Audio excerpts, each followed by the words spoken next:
Good morning, I'm Angelo Castro III. I'm Angela, and we are the Castros. We bring you the news. And the views that make you think. Sometimes we agree. Sometimes we don't. This is News and Views. And here are today's headlines. Former Supreme Court Justice Andres Reyes Jr. has been named chairperson of the Independent Commission for Infrastructure. The Armed Forces of the Philippines has put all its units on red alert as protests erupt over alleged corruption in flood control projects. Gabriela Party List will get the 64th seat in the House of Representatives, with first nominee Sara Elago taking the position. The Department of Agriculture is set to roll out the 20 per kilo rice program for public transport workers starting September 16. First in the news, President Bongbong Marcos has named Andres Reyes Jr. as chairperson of the Independent Commission for Infrastructure, or ICI. Reyes is a former Supreme Court Justice. Other members are former DPWH Secretary Rogelio Singson and SGV Country Managing Partner Rosana Fajardo, while Baguio City Mayor Benjamin Magalong will serve as special advisor. The palace said the appointees were chosen for their competence, integrity, and expertise in infrastructure and finance. Now, a lawmaker and former senator have questioned Baguio City Mayor Benjamin Magalong's appointment as a special advisor to the Independent Commission for Infrastructure. Here's a report. House Infrastructure Committee Co-Chair and Bicol Saro Party List Representative Terry Ridon has raised concerns over the appointment of Baguio City Mayor Benjamin Magalong as special advisor to the Independent Commission for Infrastructure. Ridon noted that Magalong had previously referred to some committee members as criminals, warning that such remarks could cast doubt on the Commission's impartiality. Even against our committee, meron siyang tatlong mga sinabi na inuyurakan po yung integridad at reputasyon. Tinawag na kaming nagmamaang-maangan, tinawag na kaming mga kriminal. So kailangan ma-shift through ng Commission, alin po doon yung meron siyang mga pinangalanan na mga personalidad. Alin po doon yung meron siyang actual na mga proyekto, it might prejudice their investigation. However, Ridon clarified that he is not calling for Magalong's removal, but suggested the mayor inhibit from cases where his past statements could indicate bias to preserve the integrity of the investigation. He doesn't have to withdraw, inhibit only on specific cases. Specific cases lang po na meron siyang previous statements that might show na, or that might indicate some bias or prejudice. Former Senator Antonio Trillanes IV likewise questions Magalong's neutrality and credibility.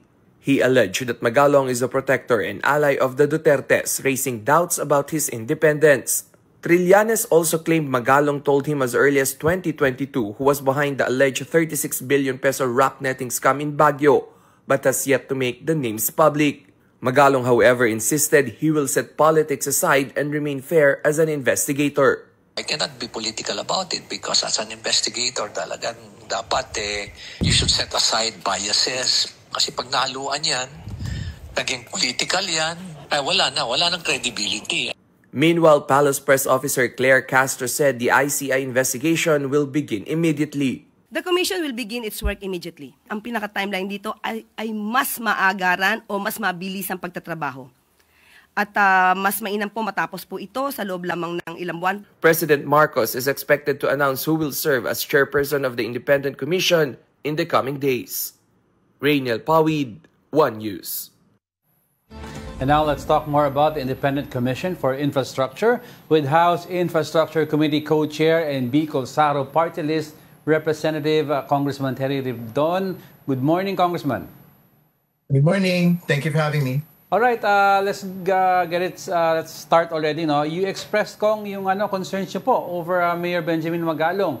Ano pong specific statements niya before na nakikita niyo na might be biased towards the investigation?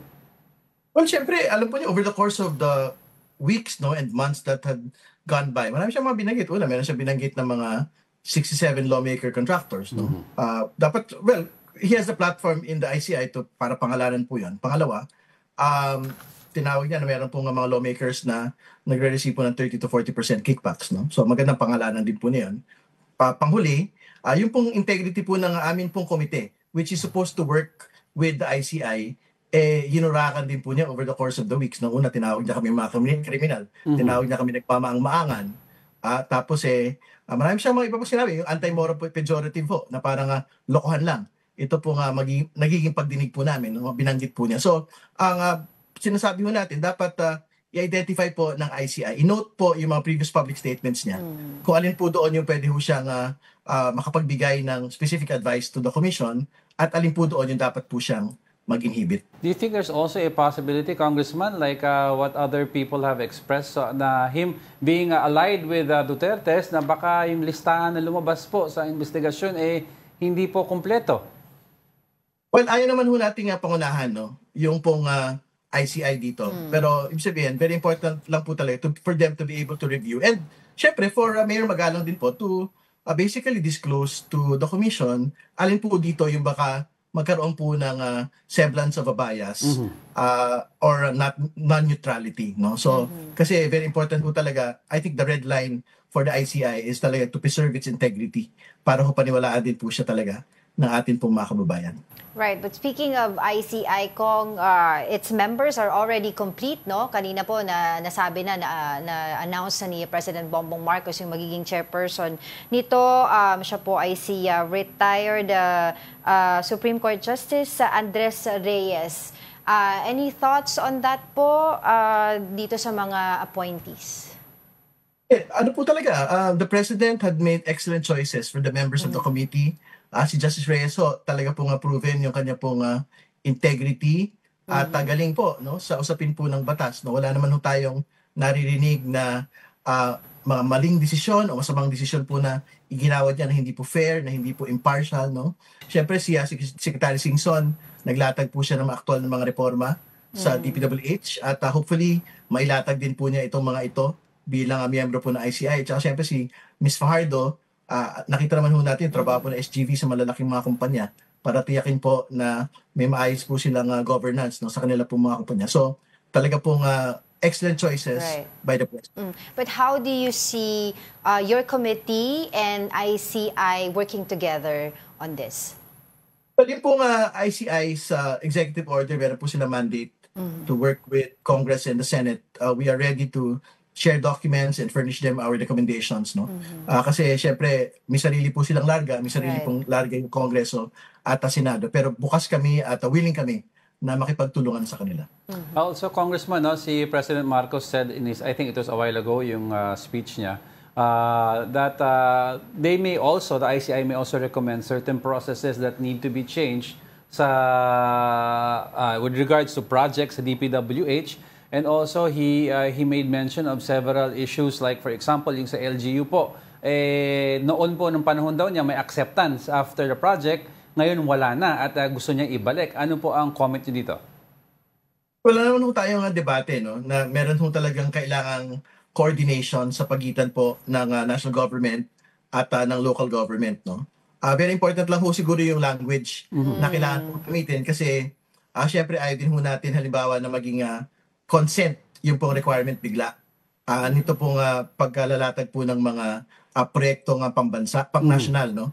Sa ating pong mga LGUs. Kasi pagka maging ibig sabihin na acceptance ay consent, pwede ho talaga matali bigla yung pong paglalatag ng mga mahalagang infrastruktura sa ating lokal na mga lokal na pamahalaan. Lalo tigit, hindi ho talaga natin maiwasan na meron pong pwedeng maging mga political issues. No? Halimbawa, hindi magkaalyado yung pong mga iba't ibang mga LGU heads at yung pong mga national leaders po natin. No? So, I think yun lang po yung kailangan hong i-clarify po doon po sa ibig sabihin po na acceptance. Kung I was wondering if meron na po ba tayong update ngayon doon sa iba pang mga flood control projects na nabisita o hindi pa nabisita ni Pangulong Bongbong Marcos, na nakitaan nyo na po doon sa budget nung nakaraan kung ito po ba ay may special insertion or galing pa sa NEP? Kasi may nauna na po kayong naipahayag before eh. Ngayon po ba may mga bago po kayong gustong i-share with us regarding that?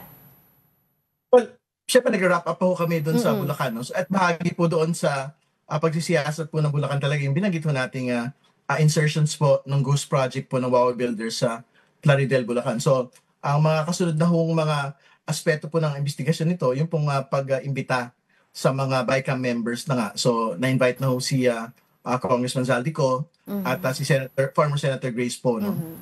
Dito po sa pagtinig po na ito. So, para magbigay ho sila ng mga particular na detalye kung ma-identify ba natin ito pong mga proposals. Kasi, ang totoo, hindi lang naman ho itong ghost project na ito.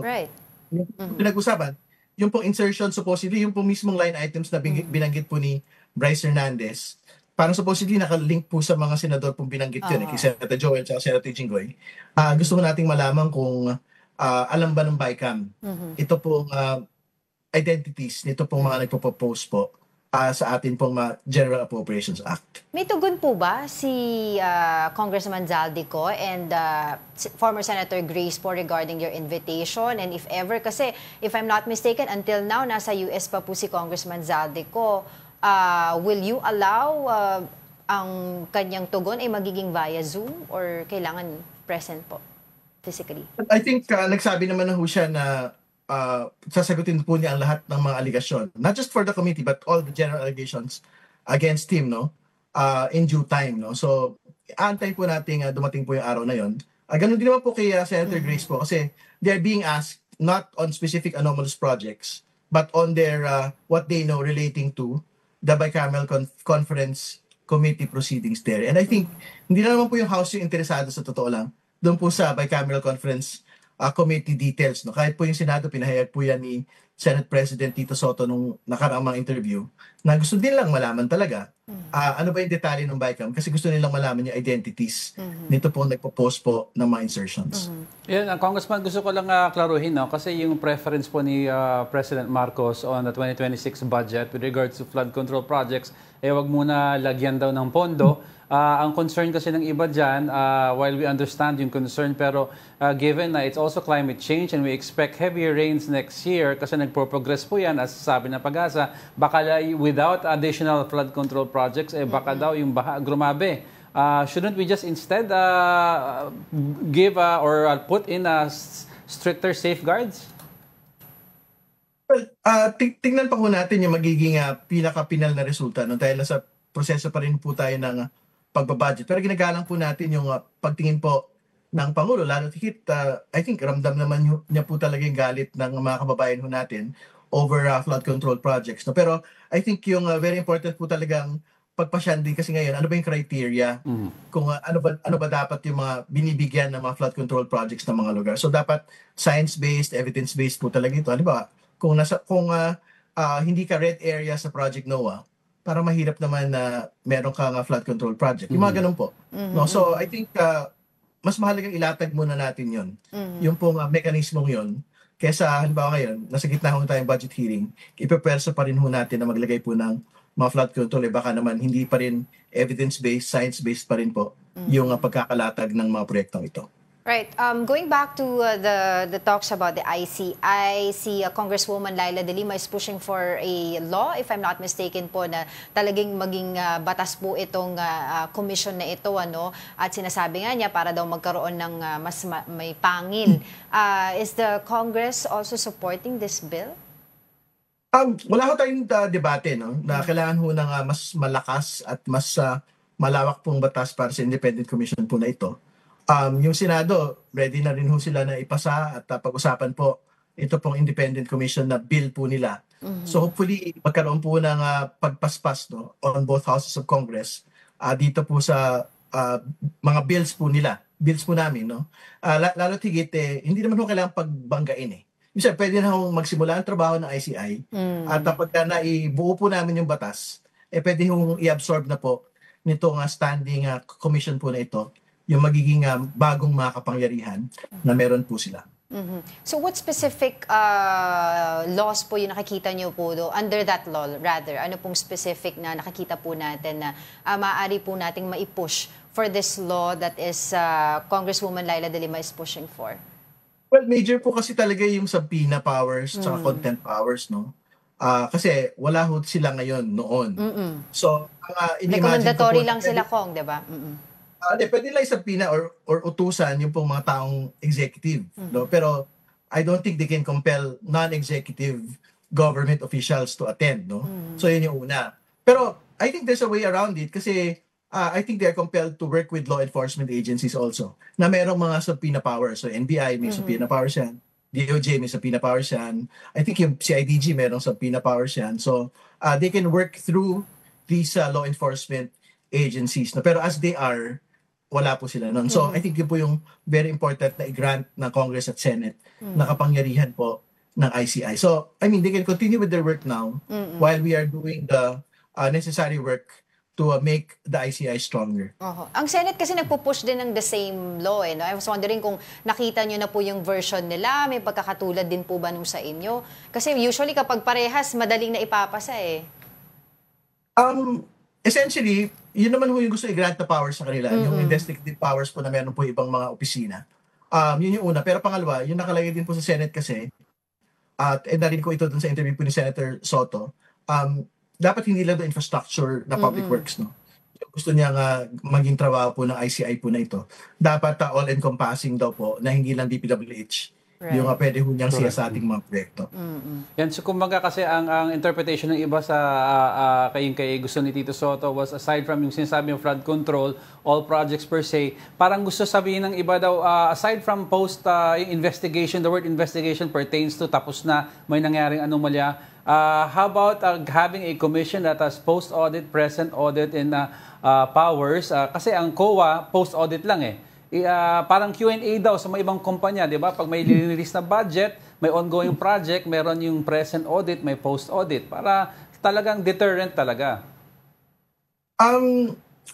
Tingin ko dapat in-agency na po yung intervention na yun. Katulad na binanggit ko na previously, for example, sa DPWH, yung private sector inspections, no? Kasama dapat sa project cost na, for example, kahit compromised yung isang particular district engineering office, pagka may private sector inspections, hindi yung makakabill yung pong mga kontratista kung hindi ho talaga maayos yung pagkakalatag ng semento, hindi maayos yung mga project specifications, no? So, I think very important intervention po yun. At in fact, we'd like to be able to ask Secretary Singson, I think ginawa na po niya yun, hindi lang nagtuloy after po niya umalis ng DPWH. No? So, ayun, very important po yun. At most definitely dapat in-agency, ano na po yun, it shouldn't require another bureaucratic layer for that. Ayun. But before we let you go, Kong, kailan po ba ulit yung next hearing ninyo? And I was wondering kung open pa rin yung invitation ninyo kay Mayor Magalong now that he is part of the ICI being the special advisor. Well, pag-isipan, bago na ho yung sitwasyon ngayon kasi special advisor na ho siya. So, he will have to be invited as part of the ICI already. Right. So, I'll discuss it with the committee. Kung paano ba siya, kung how it will actually play out. Kasi baka pagka sinalang ho natin siya doon, baka as ICI na po sila magsasalita. So, we will find out in the next few days. So, kailan po yung next na hearing ng Congress for this? Baka next week na kasi pinipinal pa ho namin yung mga detalye, no? And like what you had seen naman po in the last hearing, we wanted to be complete po with all the documentation. So like yung research po, for example, sa mga financial statements ng mga Discayas, it really took some time. So ngayon kasi mag-introduce na kami ng mga new areas like Benguet, which the President visited.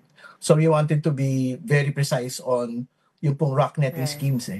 Kasi I think something needs to be found there as well. No? Na parang very serious overpricing po ng ilang pong mga materyales. Ay, last na pahabol na, wala po bang lumalapit sa inyo kung na iba pang mga contractors na willing na mag-divulge ang mga information na alam nila para sila ay malagay din sa witness protection program? Wala pa. Wala pa. Alam, parang nakakatakot ata makipag-usap sa akin. Ganun. Alright, maraming salamat po sa inyong oras. House Infrastructure Committee Co-Chair and Bicol Sara Party List Representative Terry Ridon. Maraming salamat. Ganda umaga. Senate President Tito Soto and Senate President Pro Tempore Ping Lacson have dismissed rumors of another Senate leadership shakeup. On his social media account, Senator Lacson poked fun at the supposed rumor. He said if there's a song called Achy Breaky Heart, this is nothing but fakey breaking news. Soto, for his part, called the talk very devious. He questioned why some want an immediate leadership change, even before the Blue Ribbon Committee, chaired by Lacson, has begun its hearings. Despite the denials, the Senate majority remains thin, 15 senators against 9 in the minority bloc, led by Senator Alan Peter Cayetano. That's why even after Soto's recent return to power, Lacson warned against underestimating the 9 minority senators. And for more updates, let's head over to the Senate. Mobile Journal Merimon Reyes is now reporting live on the ground. Merimon, give us the latest. Good morning, Angelo. So far ngayon dito sa Senado, ongoing yung press conference. Kasama naman si dating Senate Blue Ribbon Chairman Rodante Marcoleta, kung saan ibinahagi niya na nais niya maituwid yung ilang mga issue patungkol dito sa pag-iimbestiga sa Senate probe on the anomaly on flood control projects, yung sa custody ni former ADE Bryce Hernandez, kung saan na-question niya nga yung naging desisyon ni SP Soto in relation din sa naging request daw ni House Speaker Martin Romualdez na ilipat yung custodiya ni Hernandez from dito sa Senado napunta sa Camp Crame. And then yun nga, lately napag-usapan nga na ilipat naman ang Pasay City Jail, which is okay naman daw kay Senator Marcoleta later on, pero kinwestiyon niya nga lang daw na bakit nagkaroon ng ganong arrangement, whereas nakalagay daw sa rules para sa Blue Ribbon Committee, yung witnesses na cited in contempt ng komite ay maaari daw i-order to be detained in such a place as may be designated by the committee alone. Pero nakalagay din with the concurrence of the Senate President. Pero ang nasabi nga dito ni Senator Marcoleta, since cited in contempt na nung pagdinig ng Blue Ribbon itong si Hernandez, technically daw dapat ang kustodiya nandito na sa Senado. Pero since later on nga napunta naman daw sa Pasay City Jail, which is also nasa jurisdiction din daw noon ang Senado, okay naman na daw. Pero yun lang yung isa sa mga kine-question. Kasunod dyan, kine-question din ni Senator Marcoleta yung nasabi ni Senate President Tito Soto na tila may editing daw na ginawa doon sa affidavit ng mag-asawang Diskaya. Tinatanong kanina Senator Marcoleta, gusto niya raw masagot, sino raw ang nagsabi, saan daw nanggaling yung sinabi ni SP Soto na baka raw na-edit yung affidavit netong mag-asawang Diskaya, kaya nagkaroon ng hindi pag-endorso ng sulat sa SOJ para mailagay sa ilalim ng Witness Protection Program itong mag-asawang Diskaya. Balik sa inyo. Merimon, itong balikan ni sa SP Soto at ni Senator Marcoleta, ang sinasabi ng iba kung bakit may rumors about the leadership shake-up. Although may denials, alam naman natin where there is smoke, there is fire. May naririnig ka ba, Merimon, if this supposed rumor came from an actual push by the 9 minority senators to try and change leadership? Angelo, yan yung tatry nating kunin kay Senator Marcoleta. Kasi so far ngayon, ang napag-usapan is yung tungkol dito sa naiwan niyang Senate Blue Ribbon Committee at kung ano pa raw yung dapat na ma-address. Pero so far, pagdating naman mula sa majority, ang nasabi din dito ni Senator Ping Lacson, pagdating doon sa pagbabago sa liderato ng Senado, merong proseso talaga na sinusunod dito. So magkakaroon ng resolution, ipapakita sa Senate President na pirmado ito ng nasa 15 or yung majority ng mga senador, and then doon na magkakaroon ng pag-uusap sa plenary session para maselyuhan itong pagbabago sa liderato. So, pero so far, pagdating dito mismo sa ilang mga nakatanayam na, for example, Senator Marcoleta, hindi pa nila nababanggit kung meron nga ba talagang shake-up na naman na mangyayari dito or baka kulo-kulo pa lang ito mula sa ilang mga mamamayan. Angelo. Siyempre, ang tanong dito, Merimon, kailan yung susunod na hearing ng Senado tungkol dito? Angela, ngayong linggo, September 18, nakaschedule na ang Senate Blue Ribbon Committee. Inaayos lang daw, base sa nakausap nating media officer, yung magiging line-up ng resource persons. Kaya yung sa schedule nito, sa oras, yun yung fina-finalize pa nila. Magiging jump-pack din yung linggo na to kasi ang nasabi rin ni Senator Ping Lacson, gagawin na rin nila yung pagdinig ng Blue Ribbon Committee sa mga araw na walang plenary session. Kasi ang plenary session sa Senado nagsisimula 3 o'clock p.m. Kaya last time, nung si Senator Marcoleta pa ang namumuno dito sa Blue Ribbon, natatapos 2:15 or basta punto bago mag-alas 3. Pero ngayon daw, bibigyan na nila ng mas malawak na o mas mahabang oras ang pag-probe dito sa issue ng anomalya. Angela. Meron pa ako itatanong nakalimutan ko. Hindi, ikaw na lang. Meron kasi ang katanungan ng iba, we already saw the Blue Ribbon Committee hearing under Senator Marcoleta. Ang tanong ng iba, will Senator Lacson move forward with the same pace and the same line of question? Kasi ang alam nila, ang feeling nila, para may ibang direksyon gusto dalhin ni Senator Lacson itong Blue Ribbon Committee hearing regarding yung flood control projects. Angelo, ang nasabi ni Senator Ping dyan, kung saan daw naiwan ni Senator Marcoleta yung Blue Ribbon Committee, doon sila magsisimula at doon daw nila maaaring dagdagan sa magiging flow ng kanilang Senate probe. Pero ang sinisiguro kasi dito ni Senator Ping, yung sa resource persons, inaayos nila yung prioritization na para hindi raw masasayang yung pagpunta ng mga yun dito. So ipaprioritize nila sino muna yung mga tatawagin. Ito nga mga kontratista, sure na rin daw yan.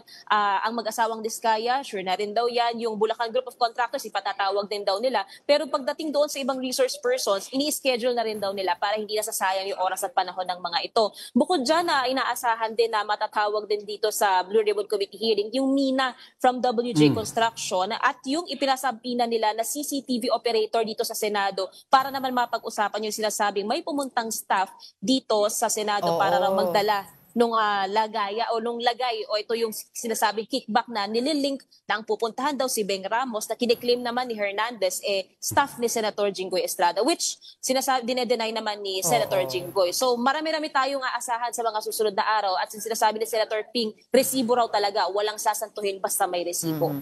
Last on my part, Mary Mo, naalala ko na yung tatanong ko sa'yo. Ano ba yung komento ng, kung meron ka ng alam dyan, komento ng Senado tungkol dito sa mga kompletong miyembro ng ICI na in-announce na ni Pangulong Bongbong Marcos, and how are they going to work with them if ever? So far, Angela, wala pa dito kay Senator Marcoleta, wala pa tayong naririnig. Pero so far, ang huling pahayag naman ni Senator Ping Lacson, magandang development daw dito sa nabubuong komisyon, yung pag-i-expand ng kanilang investigasyon, hindi lang daw sa flood control projects, maging sa iba pang possibly government projects, hindi lang daw naka-limit sa flood control, pwede raw infrastructure daw mismo or any other issue na posibleng ang paghugutan nitong anomalya o kaya naman ay korupsyon. Angela. Pwede nilang pag-usapan din yung issue ng pagpinapatayo ng Senado na building, di ba? Malaki-laking issue din yun. Infrastructure din yun. Alright, maraming salamat. Mary Mon Reyes reporting live from the Senate. We'll be back with more stories after the break. Keep it here on One News.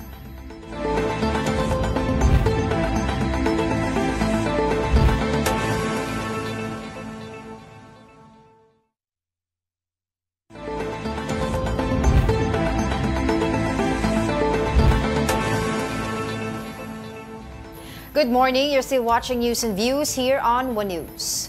More groups are staging protests to demand accountability for alleged corruption in flood control projects. Here's a report.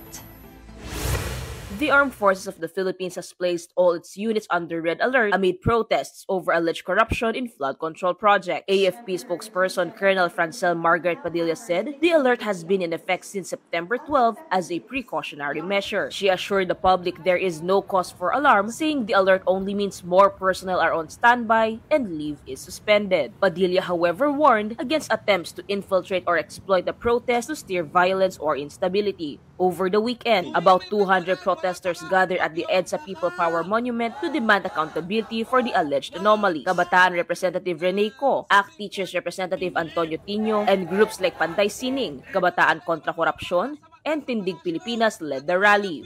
Ayusin ang Independent Commission, gawing totoong independent ito. Ang panawagan naman sa Kongreso, bigyan ng totoong ngitin ang Independent Commission, bigyan ito ng subpoena powers, ng powers to contempt. At sa lahat ng mga politiko, gawin nyo ang spirit of the law, ilabas nyo ang mga salin nyo. Tino added that President Bongbong Marcos should also be held accountable since all budgets passed through his office. May kapangyarihan siya ng veto. So, ibig sabihin nun, pwede niyang kansilahin. Kung ginawa niya ang kanyang trabaho at inaral talaga yung budget na inaprubahan ng Kongreso. In fact, noong 2025, ginawa na niya. Nag-veto siya ng 26 billion pesos worth of flood control projects. Kaya palang gawin yon. Bakit? Sa simula pa lang, hindi ginawa. Kaya ang punto natin, ultimately, budget yan ng Presidente, may responsibilidad at pananagutan ang Presidente. In a separate rally, concerned citizens and the Ilocano Defenders Party List demanded jail time for those allegedly involved in corruption. Wala kaming pro, wala kaming kinakampihan. Ang amin lang, gusto namin managot kung sino na korupsyon, kung sino na involved sa pangungura, kung sino yung mga taong nasa likod nito.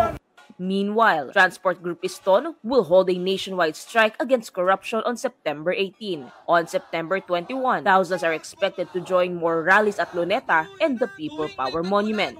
Yung ayaw nating mangyari hanggat maaari, ayaw nating maging katulad tayo ng ibang bansa. Pero pag nakita ng taong bayan na pareho lang, walang pinagbago, wala pa ring mapapanagot, wala pa ring makukulong, tuloy ang ganyan, tuloy ang buhay nila. Asahan nyo po, hindi lang September 21, hindi dun matatapos, tuloy-tuloy na to. Mobile journalist Mary Mon Reyes, we are One News. The Commission on Elections is set to proclaim Gabriela Women's Party List as the 64th party list representative in the House of Representatives. COMELEC Chairperson George Garcia confirmed that Gabriela's first nominee, former Kabataan Congresswoman Sara Jane Elago, will assume the seat. The proclamation follows a COMELEC resolution adjusting the number of party list seats from 63 to 64 to comply with the Party List System Act and the Constitution. The group welcomes the development and vows to continue championing living wages, accessible education and healthcare, gender equality, social reforms, and justice for marginalized communities. The Office of the Vice President clarified that the House of Representatives declined to accept its initial delegation to the budget hearing on September 12, citing House tradition. Mobile Journal Amy Atienza has a report. The Office of the Vice President did not show up in their supposed budget briefing last Friday. House lawmakers are divided whether the office should be given parliamentary courtesy regarding the matter. Davao City 3rd District Representative Isidro Ungab insisted on giving parliamentary courtesy to the OVP after a no-show in its first budget deliberations in the lower chamber. This means no questions asked on the 902.8 billion pesos budget of the office based on the 2026 National Expenditure Program. In an interview with One News, Ungab reiterated that this tradition should be continued with OVP as the House granted parliamentary courtesy to the Office of the President's budget. Yes, okay naman yung postponement. However, I hope that coming Tuesday, when we hear the budget of the OVP, the same parliamentary courtesy will be granted. He even stressed that this is a long-standing tradition that should be given to Vice President Duterte's office. This courtesy, at the very least, can only be applied in the committee level of the House of Representatives. Thus, congressmen can still ask their queries once the budget reaches the plenary. What has been granted to the Office of the President and as a practice to all co-equal branch of government, usually binibigay talaga yan. It defies logic kung hindi binibigay kasi that has been a practice ever since, and it strengthens the relations between the executive and the legislative. On the other hand, some members of the House minority, particularly ACT Teachers Party List Representative Antonio Tino and Kabataan Party List Representative Rene Co, said that this should not be the case. Yes, it's a tradition, pero lalo na sa ating lipunan, dapat ipasura na ang tradisyon na yan. Kaya kailangan po, ang norm dapat ay palaging magpapaliwanag at handang magpaliwanag ang mga opisyal, ang sino mang opisyal ng gobyerno na pinagkakatiwalaan ng pondo ng taong bayan. The office already released a statement of its absence last Friday. It said, quote, "It was the House of Representatives that declined to accept the OVP delegation led by the Assistant Secretary."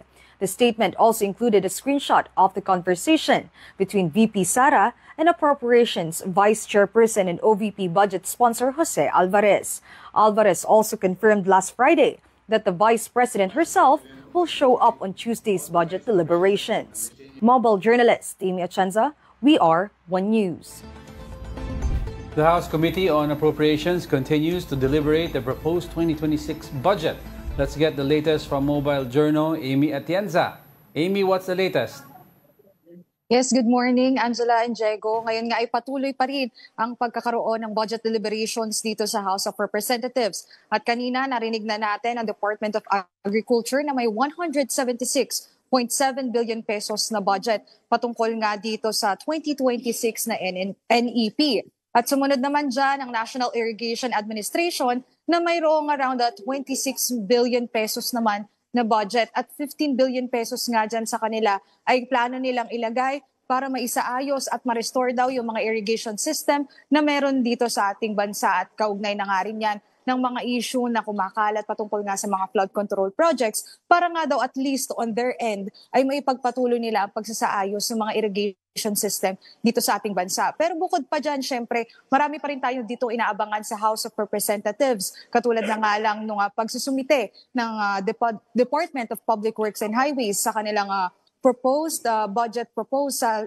revised budget proposal na sinasabi nga na magiging deadline daw ay ngayong araw. So inaabangan natin ang pagdating din ng DPWH para nga maipasa yan, whether it be the representative or Secretary Vince Dizon. At syempre meron din kanina sa labas na nakita tayo bago tayo pumunta dito, no, nakalinya yung mga pulis dahil marami din daw ang magpoprotesta ngayong araw para naman daw itaas pa ang budget ng Department of Agriculture para sa 2026. Angela, Diego? Oo, yung sa DPWH ba, talaga bang ano na yan, zero budget na sila o sinusulong pa rin na magkaroon pa sila ng budget? Kasi if I can remember it correctly, sinabi ni bagong talaga secretary, no, bigyan muna siya ng few days or few weeks para ma-realign yung mga kinakailangan sa kanyang ahensya.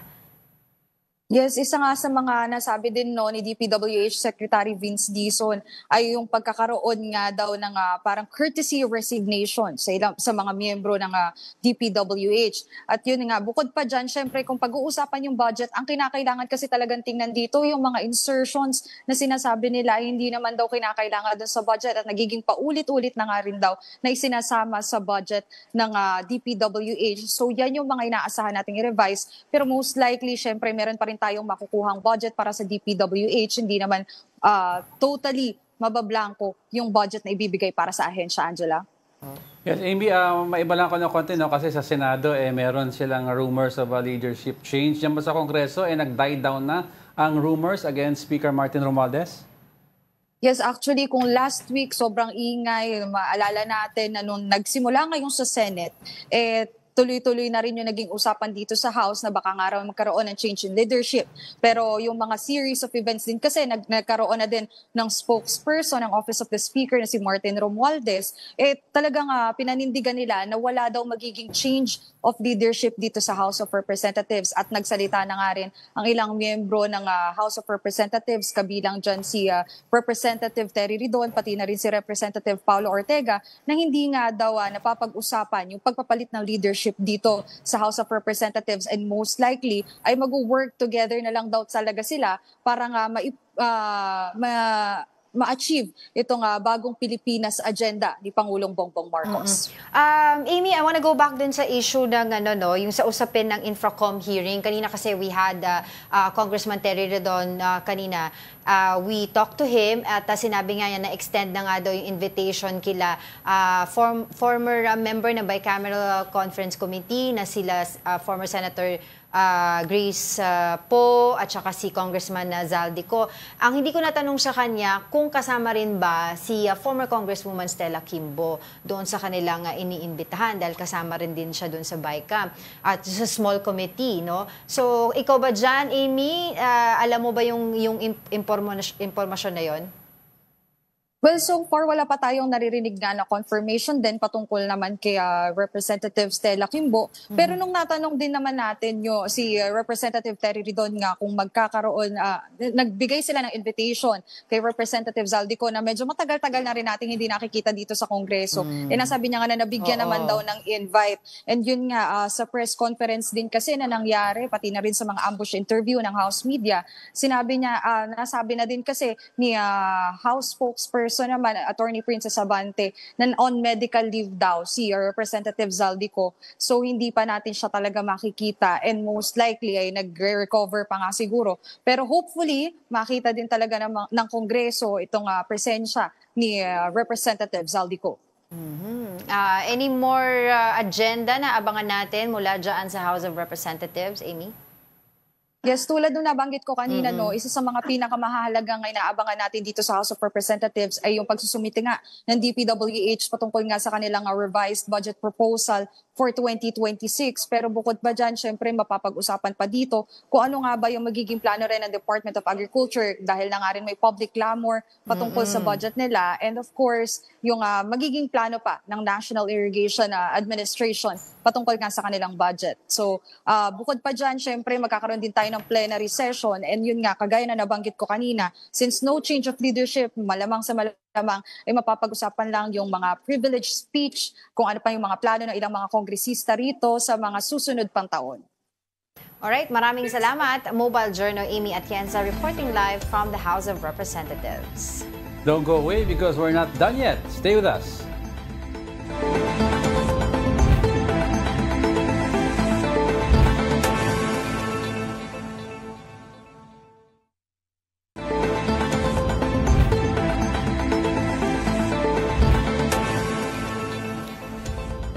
Welcome back. You're still watching News and Views here on One News. More than 57,000 public transport workers will benefit from the 20 pesos per kilo rice program as the Department of Agriculture begins distribution in 5 cities tomorrow, September 16. Qualified jeepney, bus, and tricycle drivers can purchase 10 kilos of rice per month at the subsidized price. Initial rollouts will take place in Quezon City, Navotas, Angeles City, Cebu City, and Tagum City. Agriculture Secretary Francisco Chu Laurel Jr. described the program as a direct intervention that meets people where they are and supports the government's goal of making food more accessible to vulnerable workers.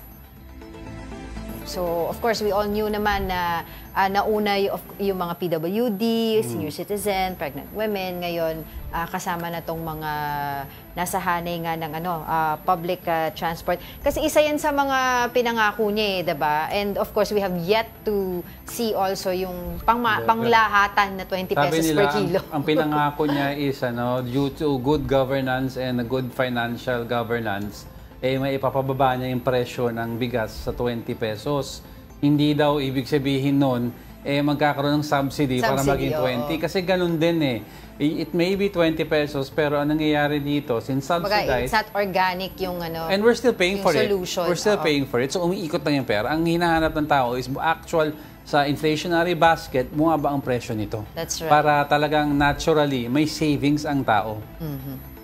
Diba? Kasi malaking bagay yan. Kasi bigas ang staple ng mga Pilipino Oo, diba? Kung kulang ka sa ulam, damihan mo na sa kanin. I remember nagkaroon pa ng issue dyan kung ano yung quality ng bigas na binibigay dito sa 20 pesos. Pero yun nga, sinasabi ng Department of Agriculture, every day ang pinapasaing nila Yung pinamimigay daw nila na 20, ibinibenta nila na 20 pesos. I've seen it, hindi naman ganun kadami, parang ilang percent lang ang broken. Hindi naman ganun kasagwa. Like yung naging issue before, kahit baboy daw, hindi pwedeng kainin yun Pero now, I've seen the quality. Medyo okay naman siya. Diba? So, ayan, moving forward, I hope we find more solutions to better prices. Kahit hindi na umabot sa 20 pesos. Basta bumaba lang, okay na yung yun. Talagang yung pang-market, hindi yung subsidized. Oo. I mean, naging usap-usapan na yan ni PBBM kasi he is known for his passion in agriculture. Diba? And when he was running for president, that's one of the things that he mentioned Huwag natin sa kakalimutan platform. yan. Kasi medyo natatabunan din to ng issue, of course, ng flood control project, which is also importante din. Diba? Dapat ma-sustain yung usapin na to. Hindi dahil lang na pag-uusapan, tapos pagka medyo nag-die down na yung issue, wala na. Pero abangan natin yung mga magiging hearing dito dahil next week pa, if ever. Alright, ito pa, another something important also sa atin, weather. Pag-asa continues to monitor a low-pressure area within the Philippine territory. For the latest Pag-asa weather specialist Charmaine Barilla is now joining us live via Zoom. Charmaine, thank you for joining us. Yes, good morning and thank you po, sir and ma'am. Alright, Charmaine, yung LPA, where was it last spotted and ano yung mga affected areas? Yes, as of 3 a.m. po, location po ng LPA natin is 235 west or kanluran po ng San Jose Occidental, Mindoro. And then easterlies also is affecting the extreme northern Luzon. So ito pong LPA natin, ito po ngayon yung nagdadala ng mga kalat-kalat ng mga pagulan dito sa may Metro Manila as well as sa may Ilocos Region, Cordillera, maging sa Central Luzon, Calabarzon, Mimaropa at Western Visayas. Okay, so any more weather systems na inaabangan natin? Sa ngayon, ma'am, wala po tayong binabantayan na any low pressure area aside dito sa na-declare natin na LPA ngayon. Pero based sa ating TC threat, may possible tayong isang low pressure area uli within next week or by weekend. So ibig sabihin, wala na bang habagat season? Tapos na? Kasi bare months na rin. Sumisilip na ba si Amihan? Sa nakita po natin, posible po yung pagbabalik nitong habagat o southwest monsoon within this week dahil nga sa posibleng pag-develop ng isang low pressure area, muli itong mag-trigger ng pagbabalik ng southwest monsoon. So ibig sabihin this week there will be more rains? Yes po, ma'am. And especially po sa may western side ng country natin. And kapag pa-approach na or papalapit po itong low pressure area, though malalaki pa po yung uncertainty sa ngayon noon, nakita natin. Pero kung mas lalapit ito sa kalupaan natin, for katulad na nangyari ngayon, maaari din itong mag-trigger na naman po ulit ng malawak mga pagulan. Charmaine, medyo napapansin ng marami na medyo gumiginaw na sa umaga. Is this something that we expect na tuloy-tuloy na or iinit ulit siya for a while? Yes, nakikita po natin, may mga paglamig na nga po ng temperatura more on dahil sa cause ito ng mga malawakang pagulan kasi usually yung temperature natin is nag-i-extreme or kumbaga pinakamataas yan in between 12 noon at up until 4 p.m. Pero dahil nga usual ngayon yung mga localized thunderstorms natin sa malaking bahagi ng ating bansa, yung mga pag-ulan na nagpo-fall during those time ay sinusuppress niya yung pagtaas ng temperature natin. Kaya nakikita natin na mababa pa yung nagiging temperature. Pero kapag nawawala nga yung mga ganitong malaking sistema kagaya ng low pressure area at southwest monsoon po, doon na naman natin nakikita yung pagtaas ng temperatura natin sa ating mga estasyon. Alright, maraming salamat Pag-asa Weather Specialist Charmaine Barilla. Now, the iconic 1970s Love Bus is back on the roads of Metro Manila. On Saturday, President Bongbong Marcos Jr. led the launch of the Love Bus Libreng Sakay program coinciding with his 60th or 68th birthday. The Love Bus operates from 5 a.m. to 10 p.m. with free rides in September and free rush hour rides in October. PWDs and senior citizens can ride free all day, while students will soon get a 50% discount. The route runs from the Valenzuela Gateway Complex to PITX and can be tracked via the Love Bus app. Nandito tayo para ma-testing kung talagang magandang takbo, mukha namang maganda. Kaya tangkilikin po ninyo ang ating bagong Love Bus para makabawas pasahe at makapag-savings ng konti, mabawasan ang traffic, mabawasan ang pollution. The FIVB, wait taka lang, naisip ko lang, paano babawas traffic kung nagdagdag ka ng sasakyan sa kalye? Bawas yung pamasahe. Hindi, bawas pamasahe, dagdag sasakyan na opportunity to commute, diba? Pero hindi bawas traffic, unless it's a subway or more trains, diba? Hindi bawas traffic. Pero welcome na addition to. If you remember, yung Love Bus was the very first air-conditioned bus sa Metro Manila. Program by First Lady. Yeah, First Lady. Pero parang ganun pa rin yung itsura niya when I was looking at the pictures. Pero walang yellow. Hindi ganun eh. Medyo modernized na siya. Tsaka yung pagkaka-blue niya is not as dark as the original. Parang this one is lighter ang pagka-blue. Tsaka walang yellow na icon sa loob. Pero it still retains the shape and the word Love Bus. Saka ito, PWD friendly. Kasi yung nakaraan yung original, hindi yun eh. Hindi pa naman kasi ganun ka-aware. Bawas pollution, so I would surmise hybrid to or electric. Diba? Ayun. Anyway, in other news, FIVB Men's World Championship delivered another night of world-class volleyball action. Defending champion Italy kicked off its title defense with a sweep of Algeria. World number 3 Brazil also overcame a shaky start against China, dropping the first set before storming back for a 4-set win. Czechia stunned Serbia with a straight sets victory, its first World Championship win in 15 years. Meanwhile, Egypt opened Pool A with an upset over higher-ranked Iran in 4 sets. Alas, Pilipinas, still chasing its first World Championship win, faces Egypt tomorrow, September 16. Alam naman natin itong naglalaro dito sa World Championship is top of the top. Sobrang alam na pinili na to, 32, top 32. Ina-expect naman namin na every country sobrang malalakas.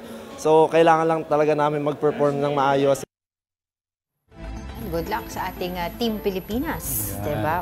Finally, again, dun sa ating mga kapatid na nanonood sa atin ay yung Independent Commission for Infrastructure ni Pangulong Bongbong Marcos is already complete, yung mga miyembro nito. Okay, of course, recently nga, kanina lang umaga na announce na niya yung magiging chairman of ICI. It's going to be former Supreme Court Associate Justice Andres Reyes Jr. and the commission member would be Rogelio Babesingson, former DPWH Secretary, Rosana Fajardo, country manager and partner ng SGV and Company, and of course yung kanilang special advisor na si Baguio City Benjamin Magalong. Is looking kanina doon sa mga articles regarding who is former Supreme Court Justice Andres Reyes.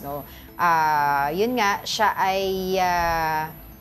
former Supreme Court Justice. Nag-retire siya noong 2020. This is nearly 3 years on the bench. Kasi, he was appointed by former President Rodrigo Duterte to the High Court on July 13, 2017. And of course, si former Secretary Babesingson naman was appointed under Pinoy administration. And si Rosana Fajardo of SGV is a noted forensic accountant. And then for SGV, for those of you who don't know, yung SGV kasi it's a firm that you can outsource to handle several affairs sa inyong kumpanya.